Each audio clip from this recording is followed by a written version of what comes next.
my name is Ashley and I will be your flight attendant for the evening. No, I'm just kidding. But this is a channel where we talk everything houseplants, and today we're going to be focusing on propagation.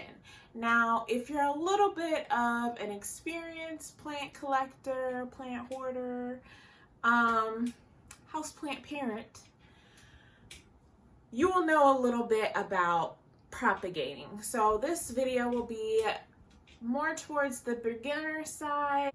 As a beginner, many times we're trying to figure out on how to make our houseplant collection larger for as cheap as possible.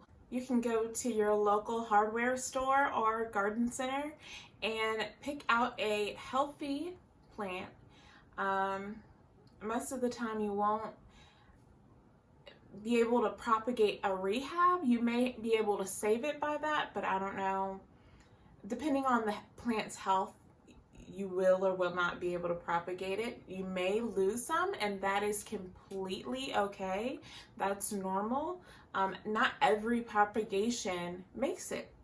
And that's as far as beginner and experienced.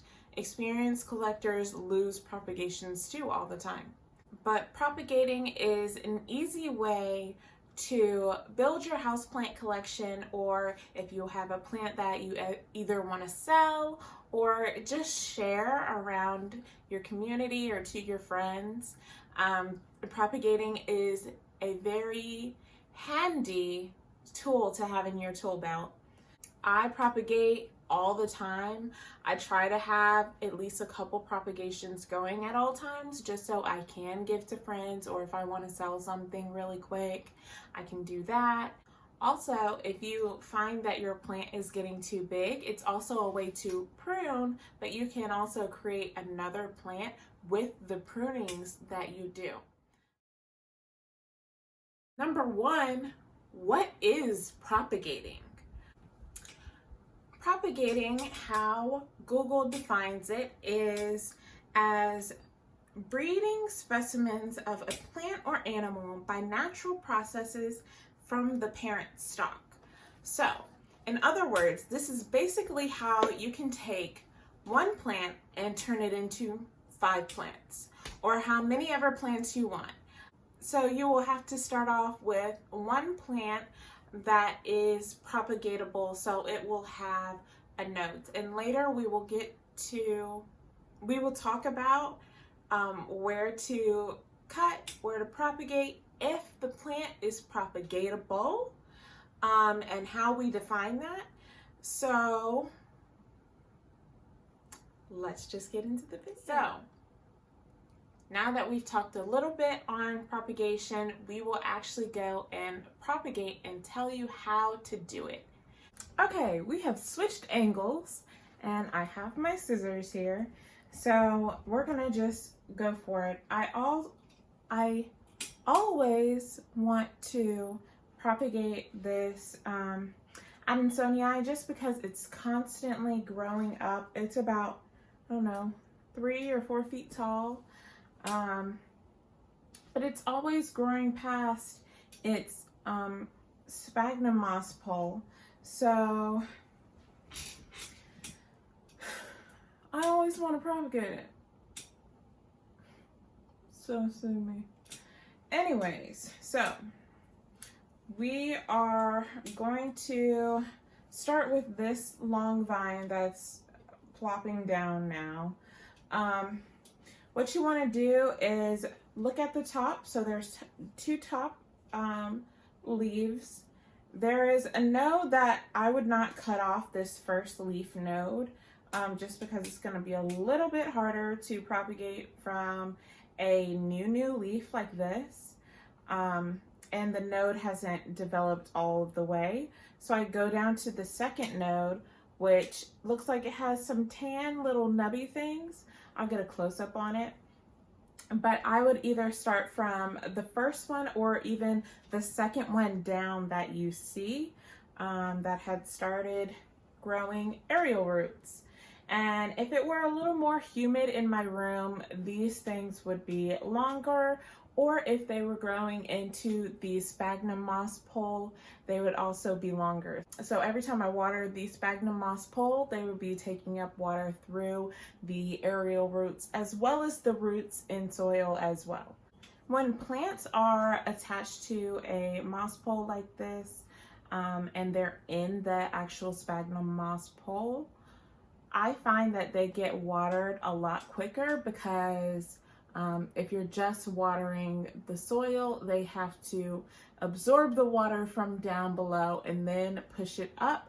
What I like to do is water from downwards and make sure to get the sphagnum moss pole because the water can get into the plant a lot quicker with the aerial roots help.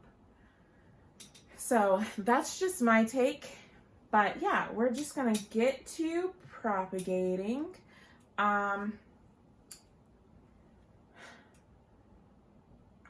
So I like to do about 2 nodes because 2 nodes per cut, because if one node rots, I can just cut that off and move to the next node.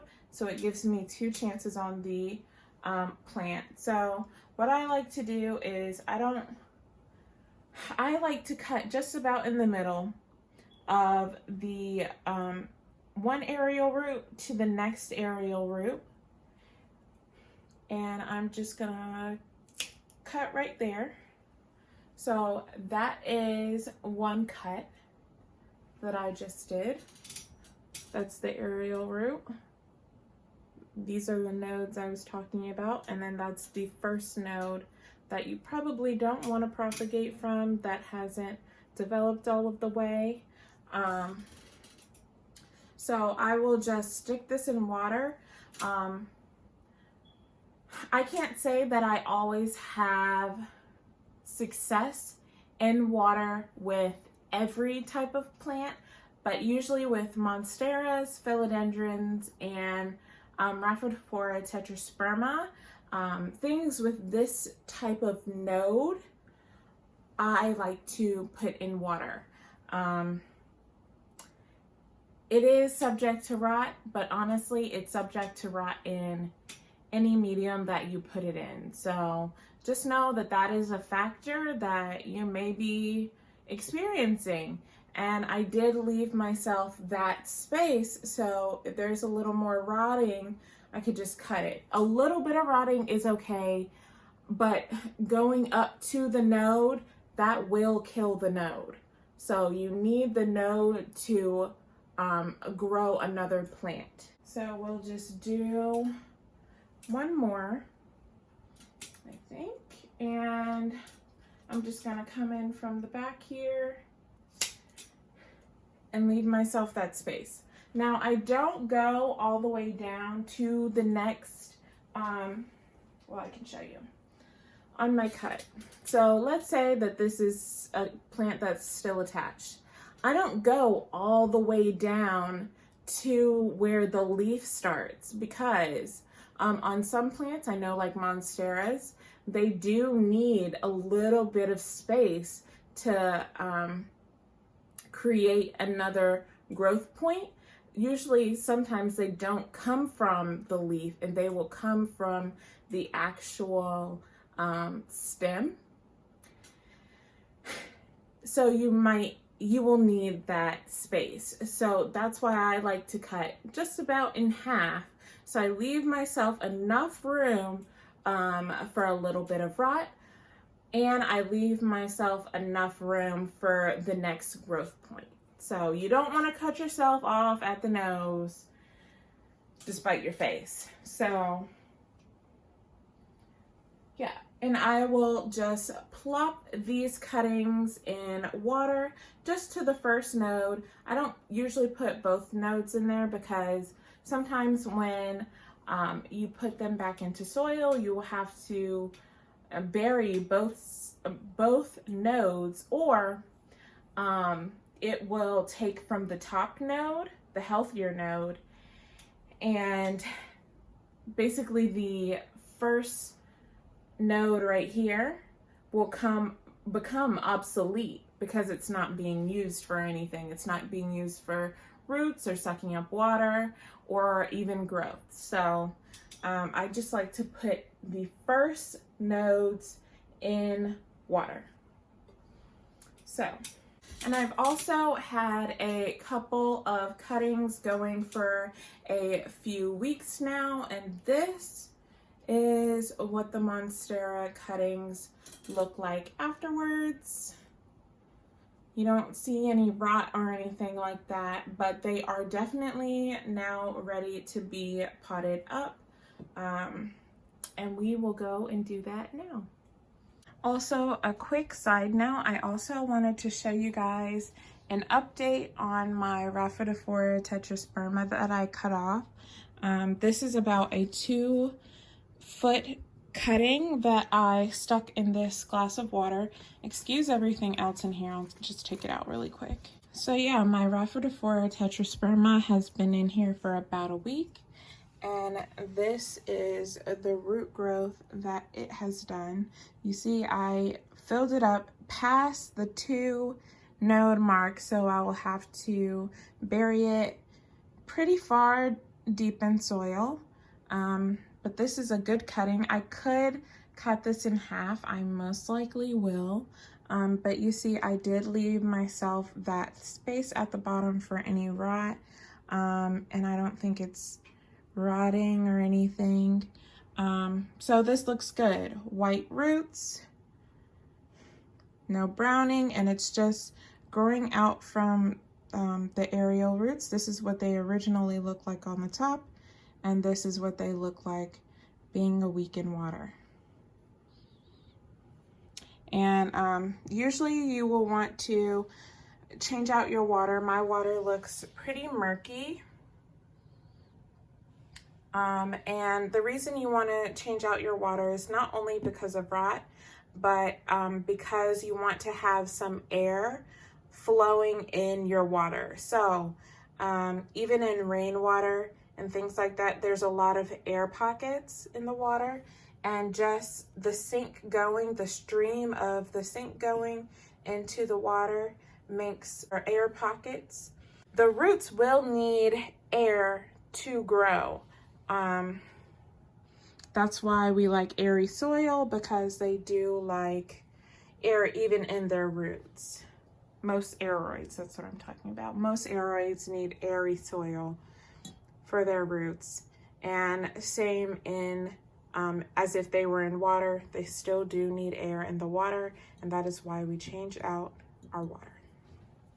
It's not just for aesthetic purposes, just to let you know. So yeah. Just a side note, these are some anthurium roots on my magnificum that tried to croak on me, but I wouldn't let it. It does have a little bit of rot at the bottom, but since these roots look so juicy, I'm not really worried about it. But I will be potting this up outside as well. Okay, so now we are outside, and I have the anthurium here, and I have the Monstera Adansonii here, and I'm just gonna pot the Adansonii into this pot.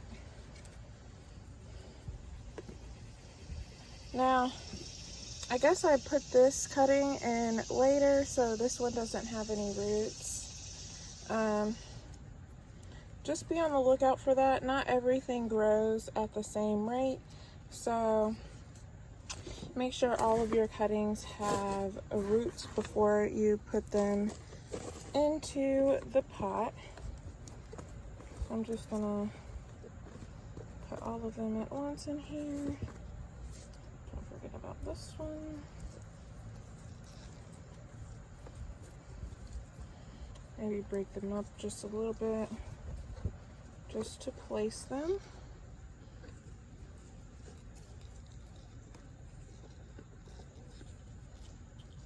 So yeah, that looks good, and then I'm gonna backfill. Turn it around. other side. And I give it a good old little tap. Now you see those aerial roots that are too high for the soil? Those would probably dry out inside, which I'm not worried about. It won't hurt the plant. But like I was saying, when you put the water level too high, you'll have to plant them a little deeper. But I'm not going to do that, and I'm just going to let those aerial roots dry out. So if they're attached to the soil, they won't dry out, but if they're not long enough, I'm just going to call it oh well. But that is the Monstera potted up. Anthurium magnificum. I'm going to put a little bit of sphagnum moss into the soil, just a little bit. Sphagnum moss retains moisture, and I'm just going to put the sphagnum moss around where the roots would be so it can get a little more acclimated, because it doesn't have as many roots as the Adansonii. And I'm just going to backfill with dirt.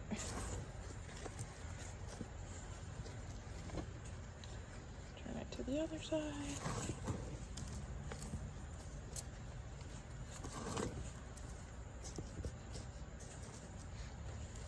And yeah. Push it down just a little bit, but not enough to break any roots or suffocate it. I like my soil level just a little bit lower. So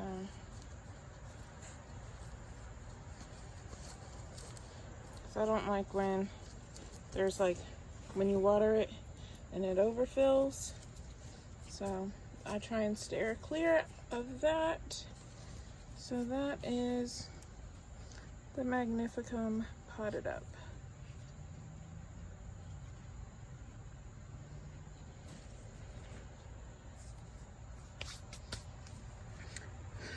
As a finishing touch, I like to add a little bit of Osmocote here. Just a little sprinkle. Now, that much I'm going to use for the Magnificum. Just sprinkle it. And then